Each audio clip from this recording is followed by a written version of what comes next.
자, 오늘 우리가 읽은 신약 복음서의 말씀은 예수님께서 한 비유의 이야기를 막 끝내신 자리에서 그 다음 이어지는 내용입니다.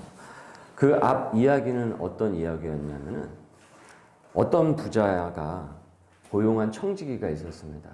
그런데 이 청지기가 매우 불의해서 주인의 소유를 낭비한다라는 얘기를 이 주인이 듣고 이제는 그 청지기를 해고를 해야 되겠다라고 해서 이 청지기가 불의한 청지기가 해고를 통보를 받았다는 내용입니다. 그리고 그 이야기를 마치시고 나서 그 다음에 오늘 본문 우리가 상고한 말씀이 이어서 나오게 되는 것이죠. 자, 여러분 오늘 말씀에서 본격적으로 우리가 이렇게 들어가기에 앞서서 그 전에 여러분을 한 가지만 우리가 기억하고 시작하도록 하겠습니다. 여러분 청지기라는 사람은 어떤 사람입니까?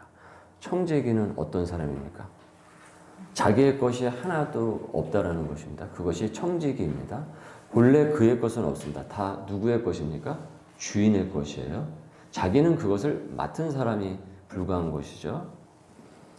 그래서 그가 관리하는 집도 곡식도 문서도 권한도 모두 전부 주인의 것입니다. 그래서 청지기에게 요구되는 것은 화려한 능력보다는 신실함이고 성실함입니다. 그리고 충성이 되는 그 성향입니다. 맡은 자들에게 구할 것은 충성이니라.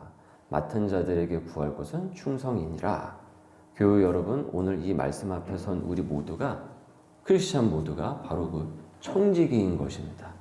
자, 그래서 실상 모든 것이 내 손에 쥐어진 모든 것들은 내가 누리는 모든 것들은 다 내 것처럼 보이기는 하지만은 사실은 그것은 다 맡은 것입니다. 모든 것이 다 맡은 것입니다. 심지어 내가 낳은 자식도 성경에 우리가 예수님의 말씀에 입각해서 보면 그것 또한 어떻습니까? 하나님의 거룩한 양육을 내가 맡은 것입니다. 자, 그 청지기의 비유의 끝에서 예수님은 우리 마음에 잊지 말라고, 잊어먹지 말라고 고정시켜야 할 것을 말씀하시는데 그것이 바로 오늘 본문의 10절이 되겠습니다. 자, 그래서 10절의 말씀을 여러분 먼저 이렇게 쭉 보시면은 지극히 작은 것에 충성이 된 자는 큰 것에도 충성이 되고 지극히 작은 것에 불의한 사람은 큰 것에도 불의하게 된다. 예수님은 그냥 작은 것이라고 하지 않으셨죠. 어떻게 작다라고 표현하셨습니까? 그 앞에 지극히, 진짜로, 정말 작은 것으로 표현을 하셨어요.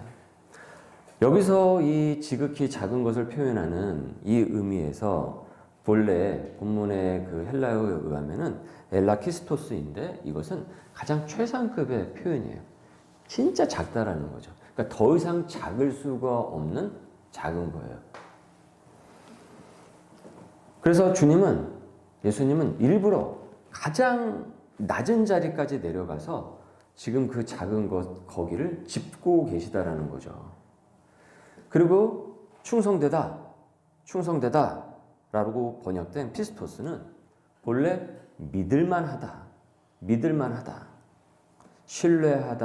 신뢰할 만하다라는 뜻입니다.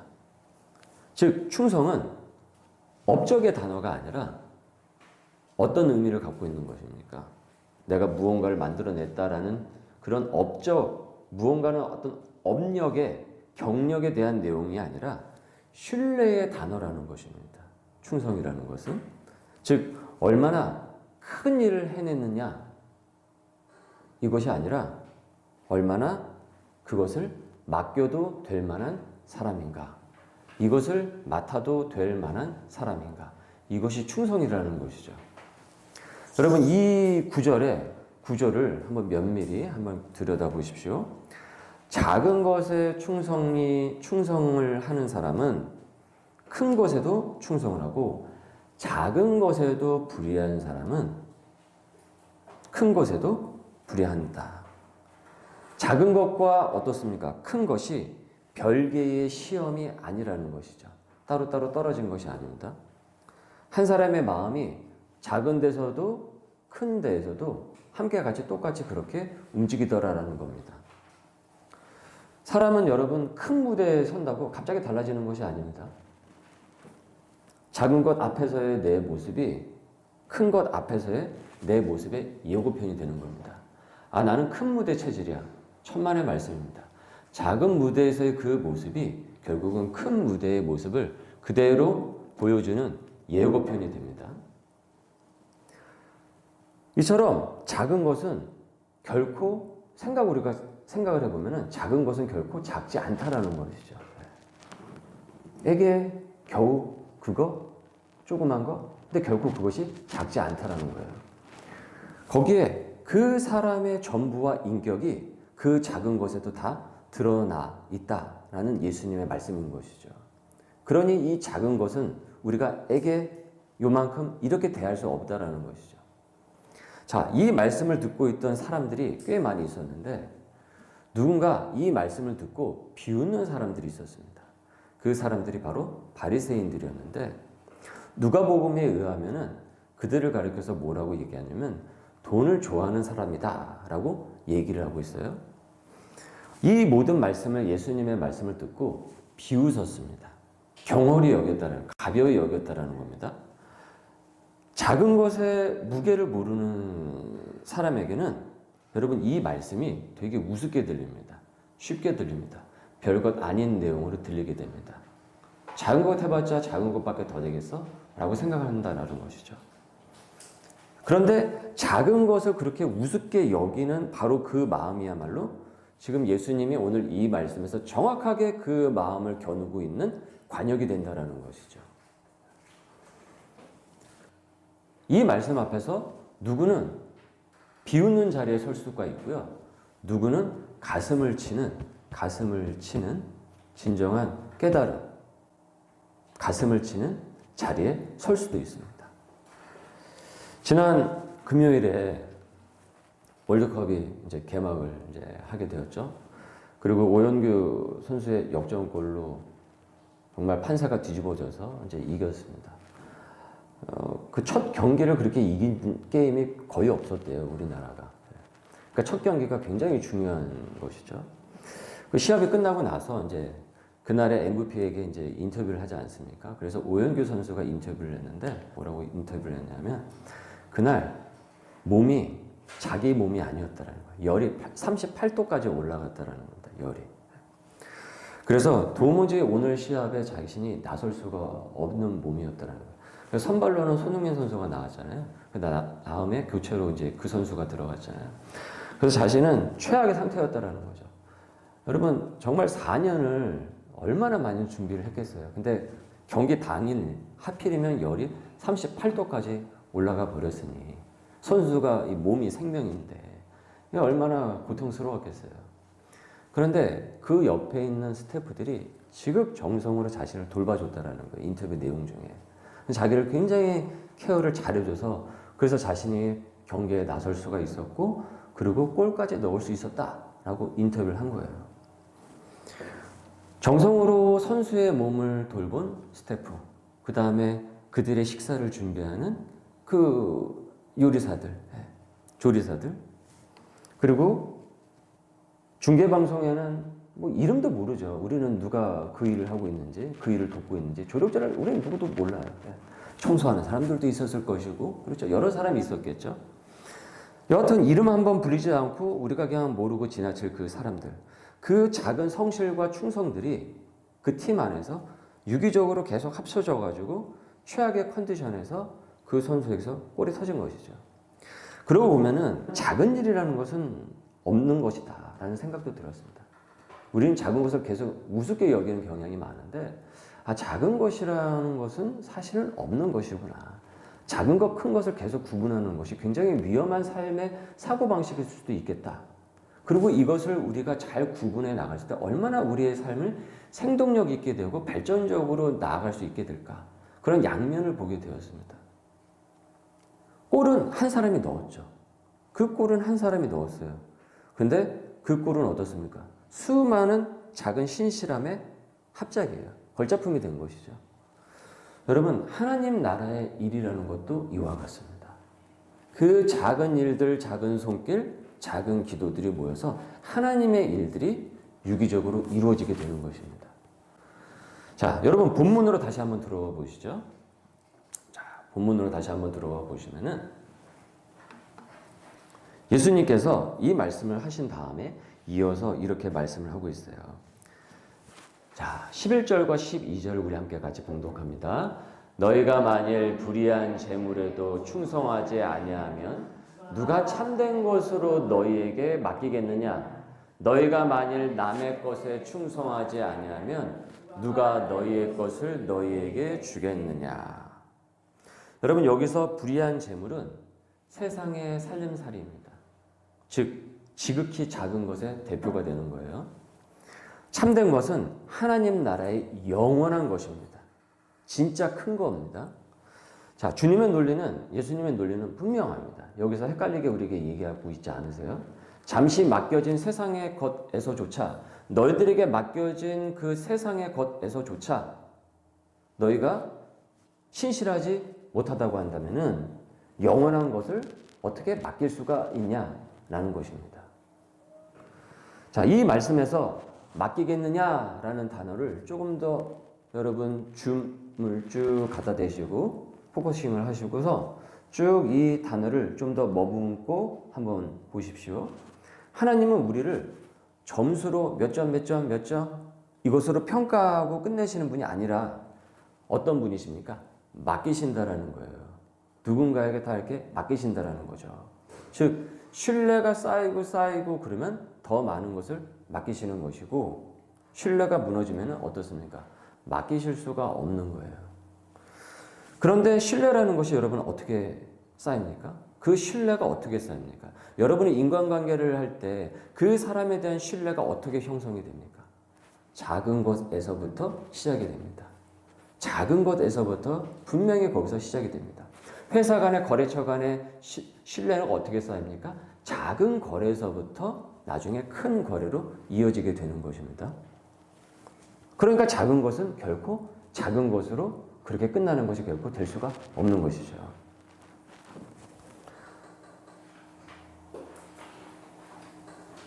그리고 작은 신실함이 차곡차곡 쌓이지 않고 만약에 그것이 무너지게 되면은 어떤 일이 벌어지게 될까요? 그 작은 소울 하나로도 그렇게 어떻습니까? 그 큰 신뢰가, 큰 일들이 무너지게 되는 것이죠. 여러분도 그간에 일을 이렇게 하셨을 때 사람들에게 일도 시켜보시고 하셨을 거 아닙니까? 그러면 작은 것을 제대로 못하는 사람에게 큰 것을 맡기는 모험은 결코 하지 않으십니다.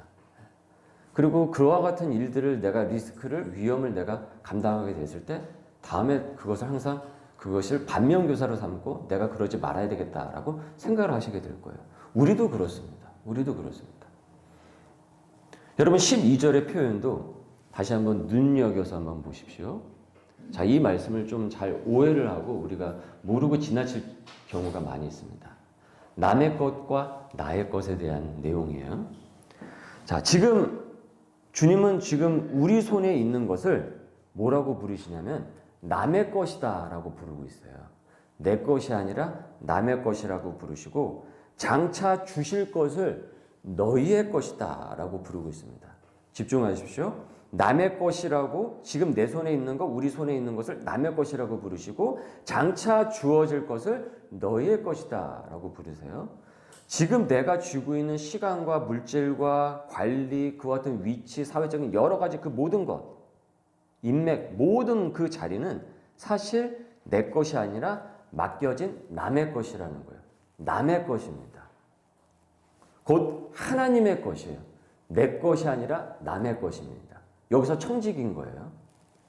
자, 그러나 그것을 신실하게 관리한 그 사람에게 하나님은 영원한 것을 영원히 빼앗기지 않을 너희의 것을 맡겨주신다는 거예요.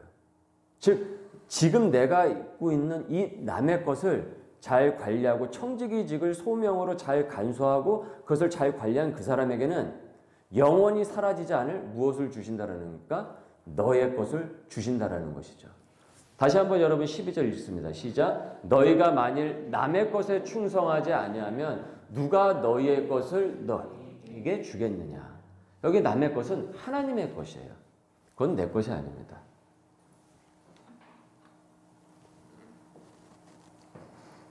즉 내가 잠시 이 땅 가운데서 맡은 것을 어떻게 내가 다루느냐가 영원히 누릴 것을 결정을 하게 된다는 거죠. 여러분 이것이 청지기의 인생관입니다. 지난주에 우리는 아까 말씀드린 오영규 선수의 인터뷰와 반대편에 거울도 보고 있습니다. 봤습니다. 어떤 거울이었습니까? 지금 사회적으로 월드컵의 이슈도 있지만 또 하나 이슈가 무엇이 있습니까? 지금 온 나라가 지금 선거관리위원회의 문제를 좀 떠들썩합니다. 투표용지가 모자라서 국민이 투표를 못하는 큰일이 벌어지게 되었습니다. 앞으로 더 큰 신뢰의 문제로 비화될 가능성이 매우 커 보입니다.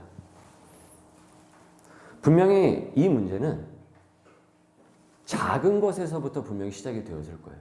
분명히 작은 문제에서부터 절차와 과정들이 무시되었고 이런 부분들이 작은 것이 쌓이고 쌓여서 결국 이렇게 큰 문제로 비화가 된 겁니다. 작은 일들을 소홀하고 부실하게 준비를 하니 지금 이 사태가 일파만파 계속 이렇게 커지면서 우리의 사회의 근심의 문제로 지금 나아가고 있는 것이죠. 그래서 교회 여러분, 지금은 누구를 이렇게 손가락질만 할 때가 아니라 믿는 자는 일단은 기도를 해야 할 때인 것입니다. 이런 문제들을 놓고도요. 기도해야 할 때를 놓치면 안 되는 겁니다. 그래서 이 땅의 신뢰가, 나라의 신뢰가 흔들리지 않고 회복되도록 우리는 기도를 해야 되는 거예요.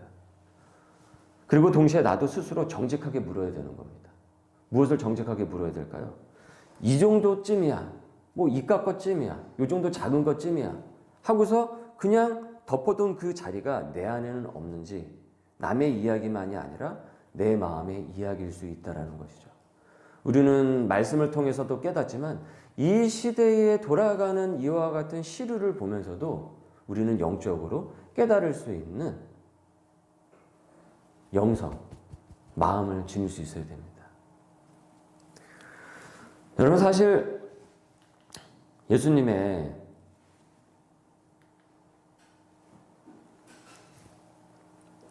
이 원리가 사실은 새 것은 아니에요. 왜 새 것이 아니냐면은 이번 주 내내 우리가 묵상한 신명기에서도 이미 깊이 이 부분들이 새겨져 있다는 거죠.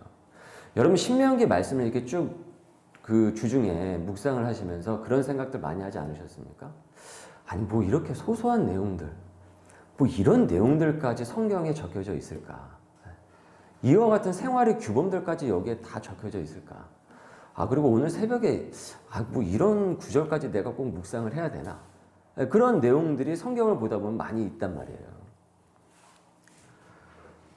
그런데 여러분 가나안 입성을 앞둔 이스라엘에게 하나님이 주신 이 규례들을 보십시오. 곡식을 떠는 소에게 망을 씌우지 말라. 그리고 정복전쟁을 앞둔 민족에게 하나님은 소의 입 하나까지 지금 다 말씀을 하고 있다는 거예요. 소의 입에다가 망을 씌우냐 마냐 이 부분까지 지금 얘기를 하고 있다는 거예요. 소소하고 작은 것까지. 이거 반드시 지켜야 된다는 얘기거든요.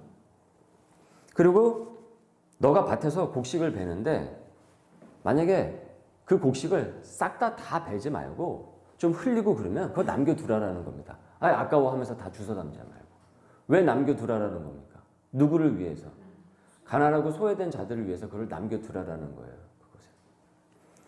여러분 도대체 이 내용들이 왜 이렇게 구체적으로 성경에 다 이렇게 나와 있는 것입니까? 굳이 이런 내용들까지. 남겨둔 이 곡식 한 알 한 알, 그리고 소 입에 망 하나 씌우는 거. 왜 하나님께서 이렇게 자세하게 말씀을 하실까요? 성경에 이렇게 활자로 기록을 하게 명하셨을까요? 그것은 약속의 땅에서의 복된 삶은 바로 이러한 소소한 순종들 위해서 세워지는 삶이기 때문에 그런 것입니다. 부흥의 삶이라는 것은 내가 부흥의 삶을 살아간다는 것은 부흥의 인생을 살아간다는 것은 결국 작은 충성들 속에서 부흥의 삶이 살아가지게 된다는 것이죠.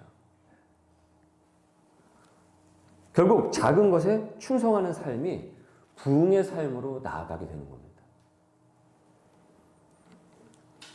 그런데 여러분, 이 작은 규례 하나하나가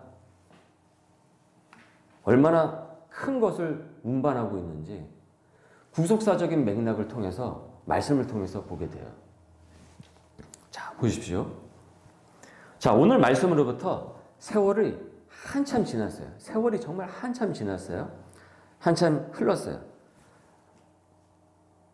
한참 시간이 흐른 어느 날 남편을 잃은 매우 지금 가난한 한 여인이 누군가의 땅에서 이삭 줍기를 하고 있어요. 그날 끼니를 해결을 해야 되는 거예요. 그래서 한 밭에 이삭을 주우러 갔어요. 그리고 그 밭의 주인은 보아스였어요. 여러분, 왜 남의 밭인데 왜 자기 밭처럼 거기 가가지고 이삭 줍기를 할 수 있었던 것입니까? 그 보아스라는 주인이 일부러 어떻습니까? 지금 이 신명기 법에 따라서 어때요? 이삭을 남겨둔 거예요. 가난하고 소외된 사람들이 어떻습니까? 그것을 주워 먹으라는 거죠. 그래서 생활가운데 보탬이 되라고 남겨뒀다라는 거죠. 그러니까 룻이라는 여인이 어떻습니까? 그것을 이삭 줍기를 남의 밭에서 할 수 있었던 거예요. 만약에 보아스가 그 신명기 법을 지키지 않았다고 한다면 룻은 거기서 그걸 할 수가 없겠죠. 차라리 남의 밭에 가서 해야 되겠죠. 그 말씀을 지키는 누군가의 밭에서. 근데 보아스의 밭에 가서 그것을 했다라는 거예요. 자, 그런데 이 보아스가 누군가 했더니만 알고 보니까 룻의 기업물을 자였습니다. 무엇이라고 했습니까? 기업물을 자. 다시 한번 따라해 봅시다. 기업물을 자. 기업물을 자. 이 기업물을 자는 구약 성경을 보실 때 반드시 기억하셔야 되는 매우 주요한 키워드입니다. 기업물을 자. 자, 구약 당시에 히브리의 사회는, 이스라엘의 사회는 지금과 같은 지금 우리가 누리고 있는 의료보험이라든지 여러 사회적 보장 제도가 전혀 없었어요. 전무할 때였습니다. 그래서 하나님께서는 이스라엘 백성들에게 어떻게 명하셨냐면 친족 공동체가 서로를 보호하도록 일명 이 고엘이라는 법적 의무적 제도를 정착을 시키도록 명하셨어요. 그래서 이 역할을 하는 사람을 뭐라고 하냐면 기업물을 자다라고 했습니다. 일명하여 고엘이라는 것이요. 고엘 제도예요. 그래서 기업물을 자가 하는 핵심 역할은 사실은 크게 세 가지가 있었어요. 자, 첫 번째는 뭐냐면 땅을 되찾아 주는 거예요. 자, 무슨 말이냐? 친척이, 형제와 자매가 너무 가난해져 가지고 땅을 팔아버렸어요. 어떻게든 해결을 해야 돼서. 그래서 땅이 없어졌을 때 여유가 있는 친족이, 즉 그 고엘이 그 땅값을 대신 지불하고 그 가족에게 어떻습니까? 땅을 다시 되찾아 주는 거예요. 그래서 다시 그 땅에서 농작을 경영할 수 있도록, 경작할 수 있도록, 다시 삶의 자리를 어떻게 해요? 생활할 수 있도록, 보존할 수 있도록 도와주는 거예요. 그게 고엘 제도였어요. 이게 첫 번째였고, 두 번째는 종된 신분에서 빼내주는 거예요. 살다가 보니까 이렇게 저렇게 빚을 많이 지게 됐어요.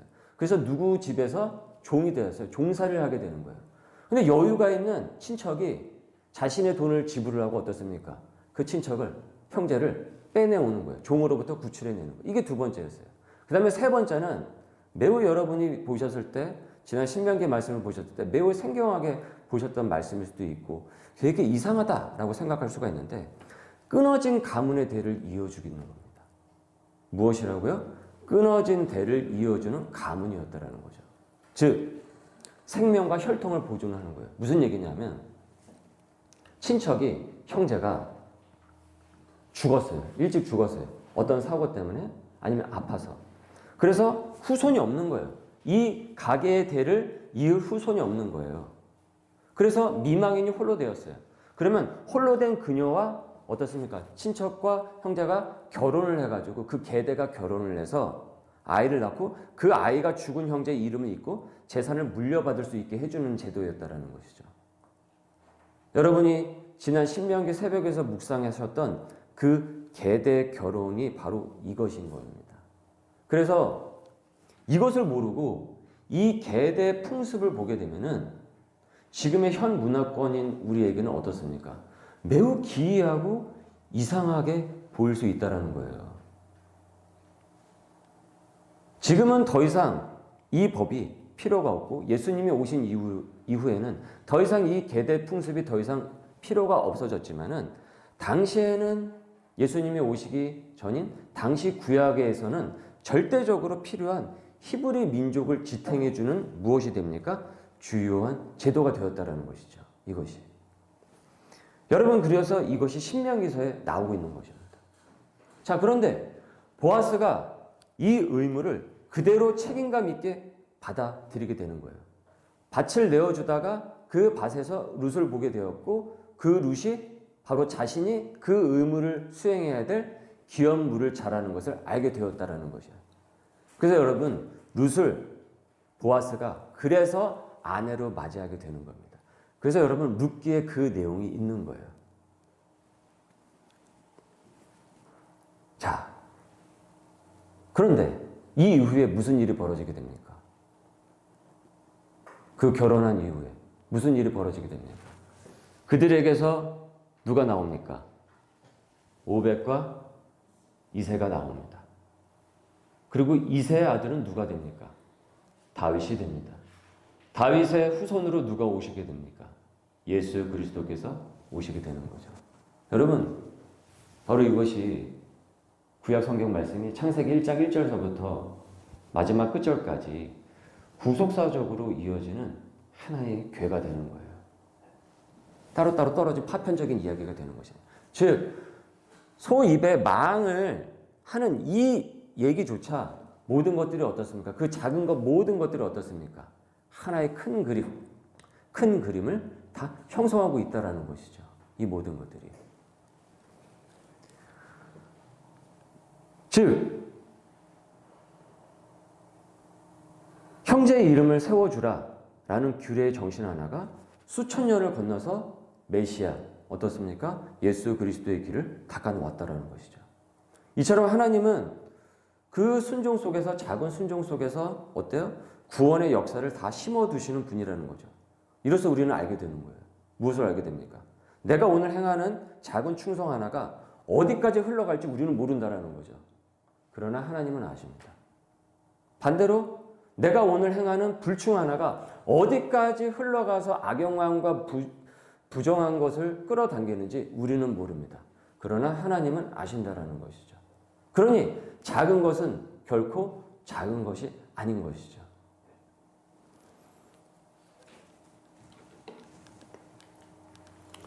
마지막 오늘 본문으로 다시 돌아오겠습니다.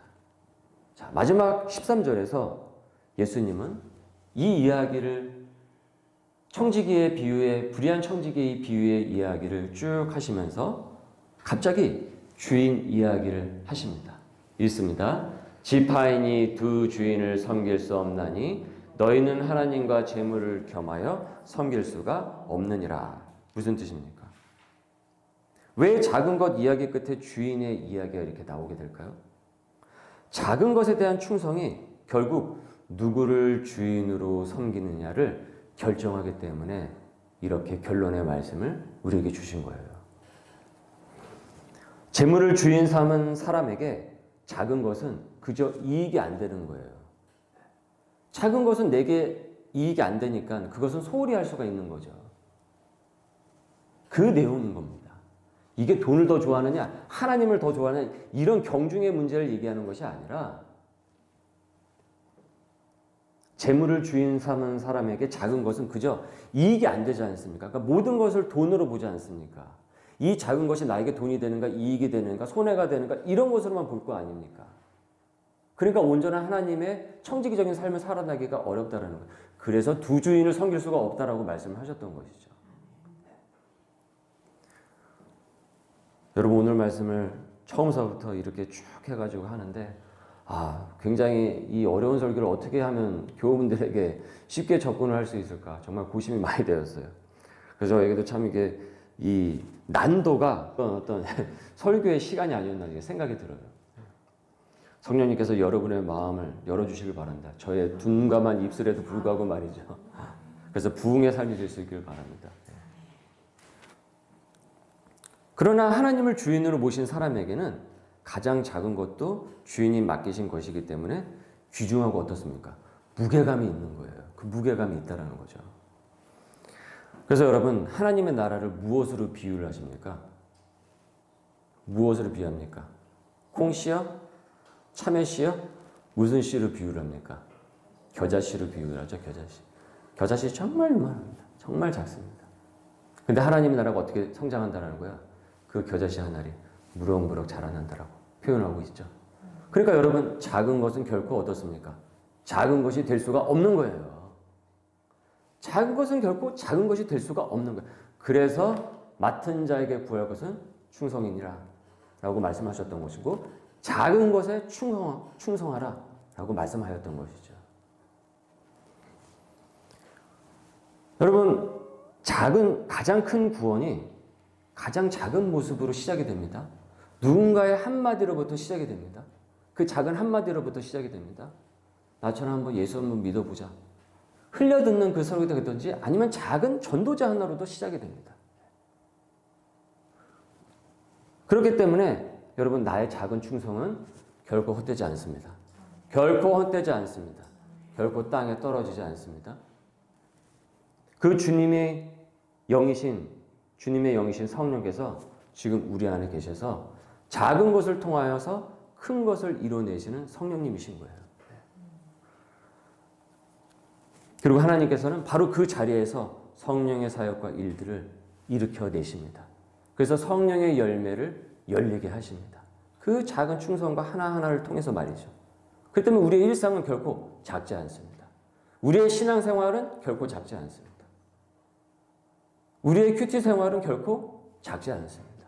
큰 것입니다. 무슨 일이 벌어질지 모르는 것입니다. 여러분, 이제 우리의 자리로 돌아오면서 말씀을 마무리 지으려고 합니다. 먼저 교회입니다. 교회의 부흥은 큰 겁니다. 매우 큰 겁니다. 부흥 아닙니까? 부흥. 그러나 그 부흥을 바치는 것은 언제나 작은 것들입니다. 작은 것들이에요. 작은 자의 기도 하나, 누군가의 헌신과 봉사, 그리고 어려운 것을 돕는 선교 지원 등등이 그 교회를 바칩니다. 교회의 부흥이 여러분 그런 것이죠.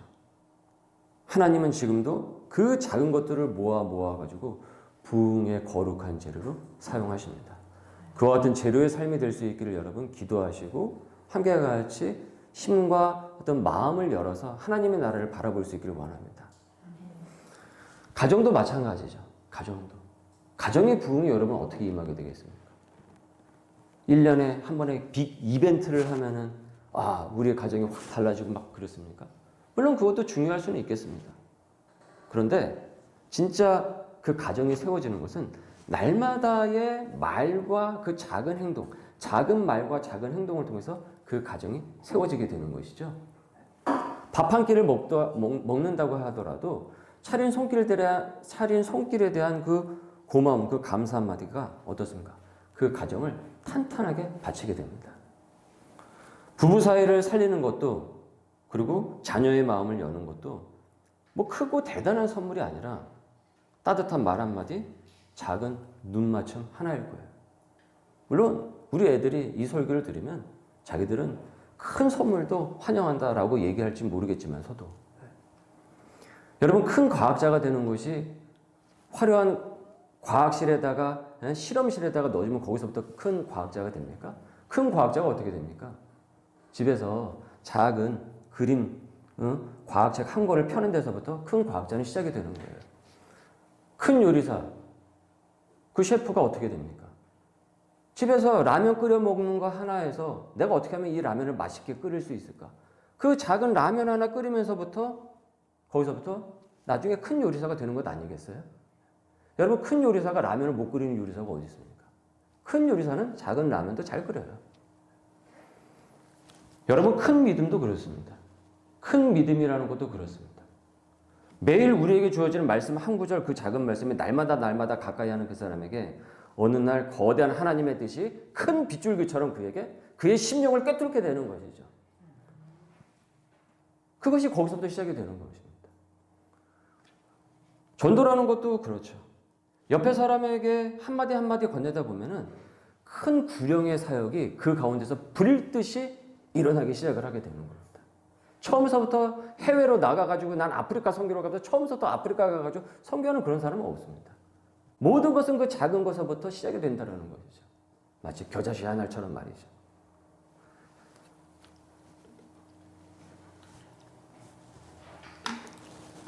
여러분 우리 봉독합니다. 시작. 잘하였도다 착하고 충성된 종아 내가 적은 일에 충성을 하였음에 내가 많은 것을 내게 맡기리니 내 주인의 즐거움에 참여할지니라. 여러분 주님은 크기를 재지 않으시고 무엇을 보시냐면 신실함을 보십니다. 그의 정직한 심령을 보십니다. 충성된 그 정직함을 보십니다. 이번 한 주 내게 맡겨진 지극히 작은 것 하나를 여러분 찾아볼 수 있기를 원합니다. 식탁에서 건넬 감사 한마디, 빠뜨리지 않아야 할 그 기도, 매일 펼칠 말씀의 그 한 장, 맡은 자리에서의 한결같은 그 손길, 그 작은 것의 무게를 아는 사람이 여러분 하나님 나라에 큰 것을 받게 될 줄 믿습니다. 내가 하는 일은 너무 작아서 티도 안 난다. 이걸 누가 알아주겠느냐. 실망하지 마십시오. 실망하지 마십시오. 여러분 그것이 겨자씨입니다. 잘하게 하실 것입니다. 성령께서 하실 일을 그 겨자씨를 통해서 하실 것입니다. 열매를 맺게 하실 것입니다. 잘하게 하실 것입니다. 주님의 저울은 세상의 저울과 다릅니다. 세상은 무대 위에 골만 기억을 하죠. 누가 골을 넣는가 그 사람만 기억을 하죠.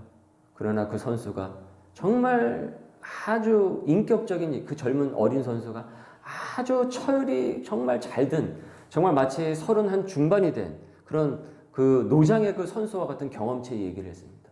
스태프들이 지극정성으로 나를 돌봐줘가지고 제가 골을 넣을 수 있었습니다. 여러분 하나님의 시야가 거기에 있습니다. 다 알고 계십니다. 그 손길들 하나하나를 말이죠. 세상은 큰 부흥만 기억을 하지만 주님은 그 부흥을 연 작은 충성된 그 손길의 백성을 다 기억하고 계십니다. 무엇보다 여러분 지금은 기도해야 할 때입니다. 나라를 위해 또한 부흥을 사모하는 우리의 교회를 위해 그리고 내 작은 자리의 충성을 위해 무릎을 꿇는 저와 여러분이 될 수 있기를 그래서 주님의 은혜를 우리가 함께 같이 바라볼 수 있기를 주님의 이름으로 축원합니다. 우리 말씀에 띄어 기도하겠습니다. 주님 지극히 작은 것 하나의 무게를 알게 하여 주옵소서. 이 정도쯤이야 하던 마음을 주님 회개합니다. 작은 자리마다 성령님께서 함께하여 주셔서 신뢰할 만한 종으로 빚어 주옵소서. 작은 순종들 위해 우리의 가정과 교회의 부흥을 세워주시고 이 땅의 신뢰를 회복시켜 주시옵소서. 기도하겠습니다.